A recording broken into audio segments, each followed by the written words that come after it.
Hi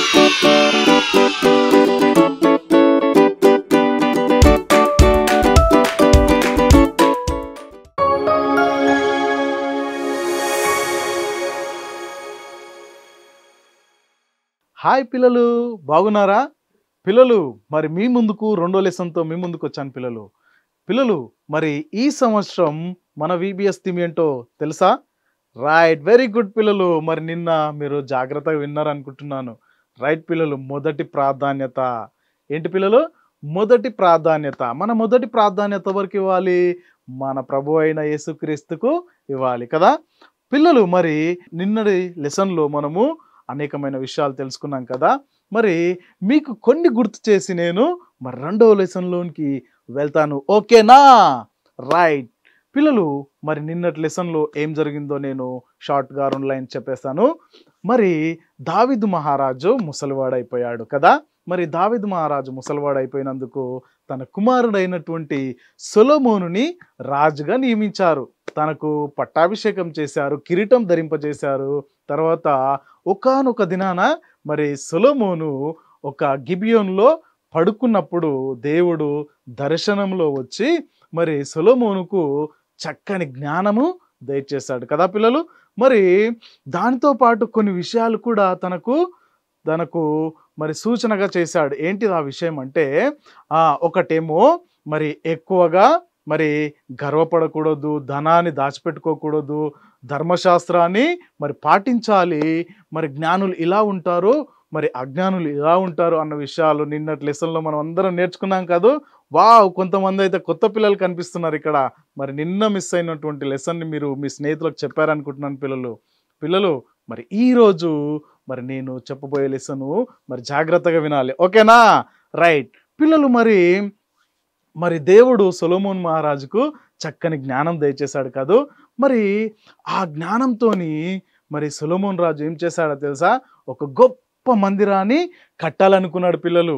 మరి ఆ గొప్ప మందిరానికి కావాల్సిన మరి వస్తువులన్నీ కావాలి కదా పిల్లలు. మరి మనం ఇల్లు కట్టుకోవాలనుకుంటే మనకేం అవసరం ఉంటుంది?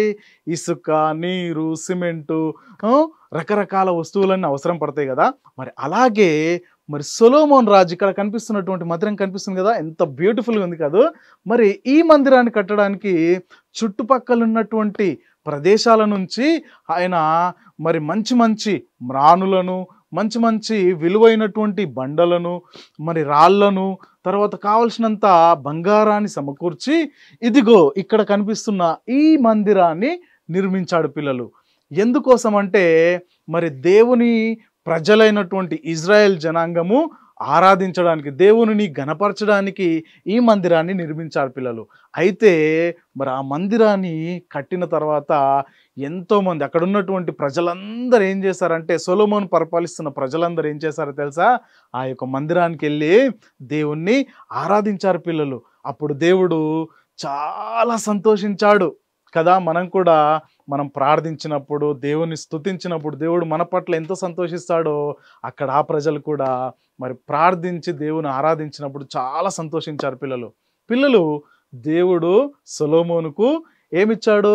జ్ఞానం ఇచ్చాడు కదా. కానీ ఇక్కడ ఆ జ్ఞానమును చూసి సొలొమోన్ రాజు ఎక్కడ కూడా తన హృదయంలో గర్వించలేడు పిల్లలు. తను ఏం చేశాడో తెలుసా? మొదటగా దేవునికి ప్రాధాన్యత ఇచ్చాడు. ఎస్, దేవునికి ప్రాధాన్యత ఇచ్చాడు పిల్లలు. అందుకే దేవుడు తనను దీవిస్తూ వచ్చాడు కదా పిల్లలు. మరి కొంతమంది మనం ఏం చేస్తామో తెలుసా? మనుషులుగా మనము ఏదైనా చిన్న పని చేసామనుకో, అప్పుడు నేనే చేశాను, నేనే అని కొన్నిసార్లు గర్వపడతాం కాదు. ఈ గర్వం ఏం చేస్తుందో తెలుసా పిల్లలు? ఈ గర్వము మనల్ని నాశనంలోనికి నెడుతుంది, నాశనంలోనికి నడిపిస్తుంది పిల్లలు. అయితే మరి అట్లాంటి నాశనంలోనికి వెళ్ళకూడదంటే దేవుని దగ్గర మనం ఏం అడగాలి? జ్ఞానము. ఎవరికైతే జ్ఞానము కొదవగా ఉందో వాడు నన్ను అడగాలి, నేను జ్ఞానమును దయచేస్తానని బైబిల్ చెబుతుంది కదా. మరి దేవుడు చెప్పినటువంటి అట్టి మాటను మనం ప్రార్థనలో మనము అడిగితే దేవుడు జ్ఞానాన్ని దయచేస్తాడు కదా పిల్లలు. ఇక్కడ కనిపిస్తున్నటువంటి ఫ్లాష్ కార్డ్‌లో కొంతమంది కనిపిస్తున్నారు కదా! ఇద్దరు వాగ్వాదం చేసుకుంటున్నారు కదా! ఇంకొక వ్యక్తి ఏమో తలదించుకొని వెళ్ళిపోతున్నాడు. ఇంకొక వ్యక్తి ఏమో దేవుని చేత నుంచి జారి వెళ్ళిపోతున్నాడు కదా! అయితే పిల్లలు గర్వం ఏం చేస్తుందో తెలుసా? మరి జగడము రేపుతుంది. కొట్లాటకు దారి తీస్తుంది కదా పిల్లలు. మరి జ్ఞాని అయినటువంటి వ్యక్తులు ఏం చేస్తారు? అమ్మో! ఇక్కడ గొడవ అవుతుంది. నేను ఇక్కడ ఉండకూడదు అని చెప్పి ఆ జ్ఞానులు అక్కడి నుంచి వెళ్ళిపోతారు కదా! మరి మూర్ఖులు ఏం చేస్తారు? మరి గర్వపడే వాళ్ళు ఏం చేస్తారు అంటే ఇలాంటి గొడవలు పెట్టుకొని ఒకరికొకరు వాగ్వాదం చేసుకుంటారు. కొట్లాడతారు. వాళ్ళు హెచ్చించుకుంటారు. పిల్లలు మీకొక విషయం చెప్పనా? ఎవరైతే తనను తాను తగ్గించుకుంటారో వాళ్ళు దేవుని దృష్టిలో హెచ్చింపబడతారు అని వాక్యం ఉంది కదూ. మరి ఆ విషయంలో మనం జాగ్రత్త పడాలి. మనం జ్ఞానుల వలె నడుచుకోవాలి కదా! మరి సొలొమోను మహారాజు చాలా గొప్ప జ్ఞానిగా మరి దేవుడు దీవించాడు పిల్లలు. అయితే మరి ఆ నోట ఈ నోట ఆయన పేరు మరి ఆ దేశం ఈ దేశం అంతా ప్రాకిపోయింది పిల్లలు. మరి అందరు మాట్లాడుకుంటున్నారు సొలొమోన్ రాజు గురించి. అయితే సొలొమోన్ రాజును చూడడానికి, అంతటి జ్ఞానిని చూడడానికి రకరకాల అధికారులు వచ్చారు, చూస్తున్నారు, వెళ్ళిపోతున్నారు. అయితే మరొక రోజు ఏం జరిగిందో తెలుసా? షీబా దేశం అనే ఒక దేశం ఉంది పిల్లలు. ఆ రాణి కూడా ఈ యొక్క సొలొమోను మహారాజును చూడడానికి బయలుదేరి వచ్చింది పిల్లలు. అయితే ఆమె 2000 కిలోమీటర్ల దూరం నుంచి ప్రయాణమై వచ్చింది. ఆమె ఆ నోట ఈ నోట విన్నదే తప్ప ఆ రోజున తన అన్నమాట ఏంటో తెలుసా? మరి ఆ మందిరాన్ని, ఆయన యొక్క జ్ఞానాన్ని చూసి నేను అందరి నోట విన్నాను, కానీ ఈరోజు నా కళ్ళతో నేను ప్రత్యేకంగా చూస్తున్నాను. వావ్! ఇంత గొప్ప జ్ఞాని అని చెప్పడం జరిగింది పిల్లలు. అయితే ఇలాంటి మహాజ్ఞాని మరి దేవుని దగ్గర తగ్గించుకొని ఆయన జ్ఞానం ప్రకారంగా జీవిస్తూ పరిపాలిస్తూ ముందుకు సాగుతున్నాడు పిల్లలు. మరి ఆ క్రమంలోనే జ్ఞాని అయినటువంటి సొలొమోను ఏం చెప్పాడో తెలుసా? మరి జ్ఞానులు మరి అజ్ఞానులు ఎలా ఉంటారో కూడా చెప్పడం జరిగింది. జ్ఞానులు కొంతమంది ఏం చేస్తారో తెలుసా? చాలా కష్టపడి పనిచేస్తారు కదా పిల్లలు. మీకు ఒక విషయం గుర్తు చేస్తాను చూడండి. మనకు డబ్బులు అవసరమైతే ఎవరిని అడుగుతాం? వెరీ గుడ్, మన తల్లిదండ్రులను అడుగుతాం కదా. వెరీ గుడ్ పిల్లలు. మరి మొన్న క్రిస్మస్ జరిగింది. మరి మీ క్రిస్మస్కు బట్టలు కావాలంటే ఎవరిని అడిగారు? మీ పేరెంట్స్ని అడిగారు కదా. అయితే మన తల్లిదండ్రులు రకరకాలుగా కష్టపడతారు. కొంతమంది ఏమో పొలంలో కష్టపడతారు, కొంతమంది స్కూల్లో కష్టపడతారు, కొంతమంది ఇంకా వేరే వేరే ప్లేస్లో కష్టపడి పనిచేస్తూ ఉంటారు. వచ్చిన మరి ఆ డబ్బును చాలా పొదుపుగా ఖర్చు చేస్తూ ఉంటారు. కొంతమంది జ్ఞానం లేనివారు, గర్విష్ఠులు ఏం చేస్తారో తెలుసా? వచ్చిన డబ్బు అంతా వృధా చేస్తుంటారు. దానికి ఖర్చు చేయడం, దీనికి ఖర్చు చేయడం, వృధా ఖర్చు చేసుకొని వాళ్ళు ఇబ్బందులకు గురి అవుతుంటారు కదా. మరి దేవుడు జ్ఞానం ఇచ్చాడు కాబట్టి ఆ జ్ఞానంతో మనం ఏం చేయాలి? మనకున్నటువంటి సంపదను కూడా మనము దాచుకోవాలి. ఇక్కడ కనిపిస్తుంది కదా పిల్లలు. మరి జ్ఞానులైనటువంటి వాళ్ళు ఏం చేస్తారో తెలుసా? కొంత డబ్బును దాచుకొని కొంత డబ్బును వారి సొంత అవసరతల కోసము వాడుకుంటూ ఉంటారు కదా. మరి ఆ డబ్బును కూడా మనము ఇంకేం చేయొచ్చో తెలుసా పిల్లలు?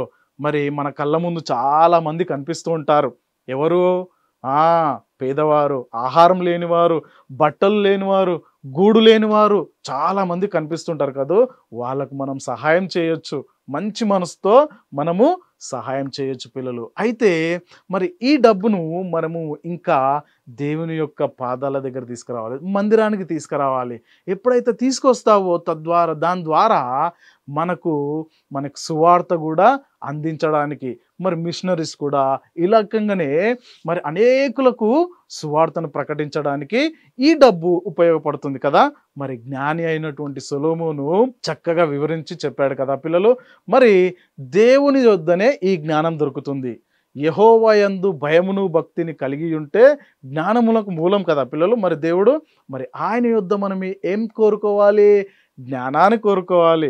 ఎప్పుడైతే నీకు జ్ఞానం తక్కువగా ఉందో మోకరించి యేసయ్యా నాకు జ్ఞానం దయచేయి అని చెప్పి ప్రార్థించినప్పుడు నీ మొరను ఆలకించి దేవుడు జ్ఞానాన్ని ప్రసాదిస్తాడు. పిల్లలు ఈరోజు మంచి అవకాశం పిల్లలు. ఏంటో తెలుసా? మరి నీ హృదయంలో దేవుడు ఉండాలని కోరుకుంటున్నాడు. ఒకవేళ దేవునికి నువ్వు చోటిస్తే మరి నీ హృదయంలో ఉంటాడు పిల్లలు. నువ్వు గర్వానికి చోటిచ్చావనుకో నువ్వు నాశనం అయిపోతావు, సాతాను చేతిలో చిక్కిపోతావు పిల్లలు. కాబట్టి గర్వానికి మన హృదయంలో చోటు ఇవ్వకూడదు పిల్లలు. మరి దేవునికి మాత్రమే మన హృదయంలో చోటు ఇవ్వాలి. దేవుడు మనల్ని ప్రభువుగా, తండ్రిగా, తల్లిదండ్రులుగా మనకు దేవుడు ఎప్పుడూ తోడుగా ఉంటాడు. పిల్లలు మరి మన తల్లిదండ్రుల యొక్క మాట కూడా వినాలి, మరి పెద్దలను గౌరవించాలి కదా పిల్లలు. మరి జ్ఞానంతో నడుచుకోవాలంటే జ్ఞానులే ఈ రకంగా చేస్తారు, మాట వింటారు. మూర్ఖులు మాత్రము మాటను పెడచెవున పెట్టి చెడు మార్గం వైపు వెళ్ళిపోతారు పిల్లలు. మరి ఇలాంటి మీకు జ్ఞానం కావాలంటే ప్రతిరోజు మీరు ఏం చేయాలో తెలుసా? మరి ప్రతిరోజు ప్రార్థించాలి, ప్రతిరోజు బైబిల్ చదవాలి, తల్లిదండ్రులకు విధేయత చూపించి ఆయన మార్గంలో నడిస్తే తప్పకుండా మీకు కూడా సొలొమోనుకి ఇచ్చినటువంటి జ్ఞానం మీకు కూడా దేవుడు దయచేస్తాడు. మీరు కూడా జ్ఞానం కలిగి ఉండాలని మా యొక్క ప్రార్థన పిల్లలు. ఓకేనా? Thank you so much.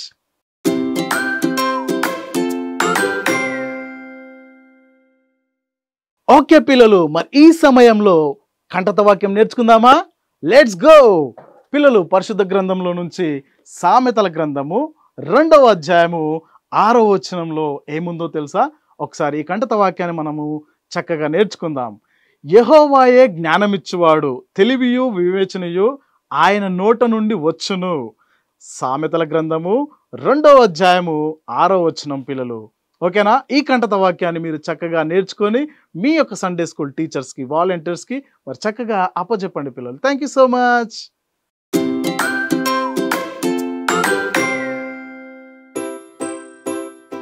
Welcome to colouring and craft time. పిల్లలు, మరి ఈరోజు సెకండ్ డే కాబట్టి సెకండ్ డే మనకి ఎటువంటి క్రాఫ్ట్ ఉండబోతుందో మనం చూసేద్దామా? అన్నయ్య తెలుసుకుందాం ఈరోజు ఏ క్రాఫ్ట్ చేయబోతున్నాము. మనకి జ్ఞానం జీవించటానికి మనకి జ్ఞానం అవసరం అనేటువంటి స్టోరీ పిల్లలు మీరు విన్నారు కదా. దానికి సంబంధించినటువంటి కలరింగ్ ఈ క్రాఫ్ట్ని మనం చూడబోతున్నాం. మనకి ఇక 2 పేపర్స్ కనపడతా ఉన్నాయి. వీటిలో ఇందులో స్టార్ ఒకటి కట్ చేసుకుంటాం, తర్వాత మరి ఫేస్ ఒకటి కట్ చేసుకుంటాం, ఇందులో ఉన్నటువంటి ఒక స్టిప్ని మనం కట్ చేసుకుంటాం. మీకు వాలంటీర్స్ హెల్ప్ చేస్తారు. చూడండి భాస్కర్, వాటిని మనం అలా కట్ చేసిన తర్వాత ఎలా వచ్చిందో చూడండి. వావ్! దానికి మరి ముందు మనం కలర్ చేసిన తర్వాత దీన్ని కట్ చేసుకోవాలి. ఈ స్టార్ని మనం మిడిల్లో చక్కగా ఇలా పేస్ట్ చేసుకున్న తర్వాత దానిపైన ఈ స్మైల్ చేస్తున్నటువంటి ఫేస్ని మనం ఇలా అతికిస్తాం. ఇలా అతికించిన తర్వాత మనం తయారు చేసిన మరి ఆ క్రాఫ్ట్ చూపించండి భాస్కర్. వావ్, చాలా బాగుంది. తర్వాత భాస్కర్ ఇక్కడ చిన్న డాట్స్ ఇచ్చారు కదా. అవును, అది చెప్పండి పిల్లలు. ఈ పక్కన ఇచ్చిన డాట్స్ దేని గుర్తు తెలుసా? ఇక్కడ మీరు హోల్ చేయాల్సి ఉంటుంది. మీకు ఒక ఎలాస్టిక్ థ్రెడ్ ఇస్తారు, దాన్ని మీరు కట్టుకొని అది మీ తలపై పెట్టుకోవచ్చు అన్నయ్య. భలే ఉంది భాస్కర్. ఇది చూస్తుంటే దేవుని యందు భయభక్తులు కలిగి ఉండుటే జ్ఞానమునకు మూలము అనే వాక్యం ఉంది కదా. ఆ వాక్యాన్ని రోజు చదువుకోవచ్చు. మీరు చక్కగా జ్ఞానం సంబంధించిన కిరీటం లాగా దాన్ని పెట్టుకుని ఎంజాయ్ చేయొచ్చు. అంతే. థ్యాంక్ యూ పిల్లలు. మరి ఈరోజు క్రాఫ్టింగ్ చూసారు కదా. రేపటి క్రాఫ్టింగ్లో మళ్ళీ కలుసుకుందాం. అంతవరకు బాయ్ బాయ్ పిల్లలు. బాయ్.